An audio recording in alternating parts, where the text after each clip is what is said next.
सोलापूर जिल्हा परिषद आणि पंचायत समितीच्या निवडणुकांना आता अक्षरशः कुरुक्षेत्राचं स्वरूप आलं आहे। प्रत्येक उमेदवार आणि पक्ष आपापल्या भात्यातील शस्त्रे आजमावून पाहतोय।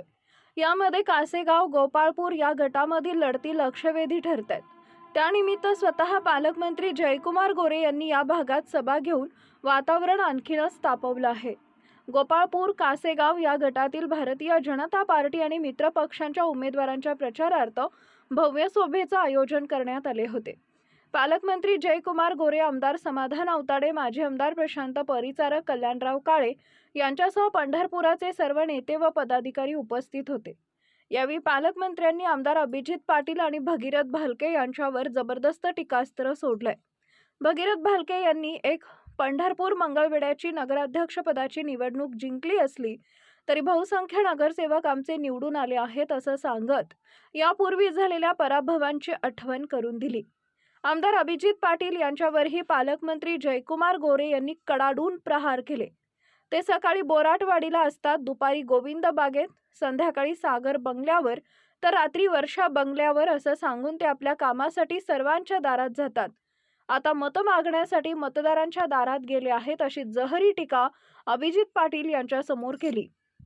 या सभेला मोठा जनसागर उसळला होता। कासेगाव गटातील जिल्हा परिषद भारतीय जनता पार्टीचे उमेदवार हरिभाऊ गावंदरे आणि पंचायत समितीचे भाजपा पुरस्कृत उमेदवार प्रशांत देशमुख यांना या सभेमुळे नक्कीच फायदा होणार असून या वातावरणामुळे त्यांच्या विजयाची शक्यता अनेक पटीनं वाढली आहे। आपण कोण काय म्हणतं ह्याला अधिकचं महत्त्व देणं उचित नाही आणि जे म्हणाले त्यांच्या म्हणण्याला तर झिरो किंमत आहे। कारण चावी कुणाच्या ताब्यात आहे हा विषय असू शकत नाही आणि ते काही आमच्या सत्ताधारी पक्षामध्ये नाही आहेत। त्यामुळे जिथं जाईल तिथं कुठंतरी जाऊन चापलुसी करायचे धंदे आता त्यांनी थांबवले पाहिजे। आज या ठिकाणी मी आपल्याला सांगेन की राज्याचं नेतृत्व आदरणीय देवेंद्रजी करतात। त्यांच्या नेतृत्वाखाली या राज्याचा, सर्वसामान्य माणसाचा, शेतकऱ्यांचा, व्यापाऱ्यांचा सगळ्याच्या जीवनामध्ये उन्नती यावी अशा पद्धतीचं विकासाचं काम खूप वेगानं चालू आहे। खास करून गावखेड्याच्या लोकांचं जीवनमान सुधारलं पाहिजे, त्यांच्या जीवनामध्ये आवश्यक असणाऱ्या गोष्टी घडल्या पाहिजेत। यासाठी आमचं सरकार खूप वेगानं, खूप ताकदीनं काम करते। उदाहरण आपण दिलं असेल तर हे आपण ज्या गावात उभं राहिलो त्या गावात 800 घरकुलं या गावामध्ये मंजूर झालेली आहे। त्यामुळे सगळ्या गावखेड्यातल्या लोकांना मजबूत करणं हे आदरणीय मोदीजींचा संकल्प आहे आणि त्या संकल्पाच्या अनुषंगानं आमचं देवेंद्रजींचं सरकार काम करते। तेव्हा कोण अधिक काय बोलतं याच्याकडे लक्ष न देता लोकाभिमुख काम करत राहणं आणि ते काम केल्यानंतर आपण बघतोय की देशामध्ये, राज्यामध्ये भारतीय जनता पक्षाचा झेंडा सातत्यानं फडकताना आपण पाहतोय। नगरपालिकामध्ये भारतीय जनता पक्षानं अभूतपूर्व यश संपादन केलं। महानगरपालिकामध्ये माननीय देवेंद्रजींच्या नेतृत्वाखाली ना भूतो न भविष्यती अशा पद्धतीचं यश संपादन केलं आणि आज आपण बघतोय 12 जिल्हा परिषदेच्या निवडणुका होत असताना प्रत्येक जिल्ह्यामध्ये भारतीय जनता पक्षाची लाट आदरणीय देवेंद्रजींच्या नेतृत्वाखाली आलेली आपण पाहतोय। त्यामुळं सोलापूर जिल्ह्याच्या इतिहासामध्ये पहिल्यांदा सोलापूर महानगरपालिकेवर स्वतःच्या ताकदीवर विक्रमी जागा घेऊन महापालिकेवर झेंडा भारतीय जनता पक्षाचा फडकला।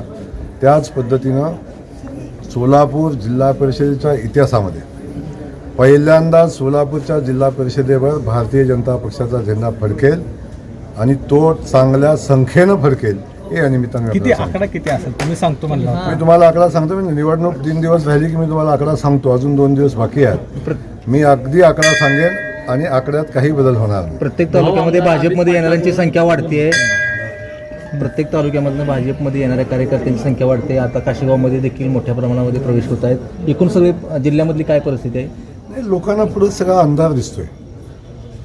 समोरच्या कुठल्याही पक्षामध्ये आपल्या गावखेड्याचा, आपल्या गावाचा, आपल्या भागाचा विकास करण्याची क्षमता राहिलेली नाही आणि त्या दृष्टीने ते प्रयत्नही करत नाहीत। या लोकांच्या भावना आहेत। त्या लोकांचा विश्वास आता आपल्या गावाचा विकास करायचा असेल, आपल्या भागाचा विकास करायचा असेल, आपल्या जीवनात चांगल्या काही गोष्टी घडायच्या असतील तर त्या भारतीय जनता पक्षासोबत जाऊनच घडू शकतात। अशा पद्धतीची परिस्थिती निर्माण झालेली आहे। आणि राज्यातल्या नागरिकांचा, जनतेचा, नेत्यांचा विश्वास आदरणीय देवेंद्रजींच्या नेतृत्वावर आहे.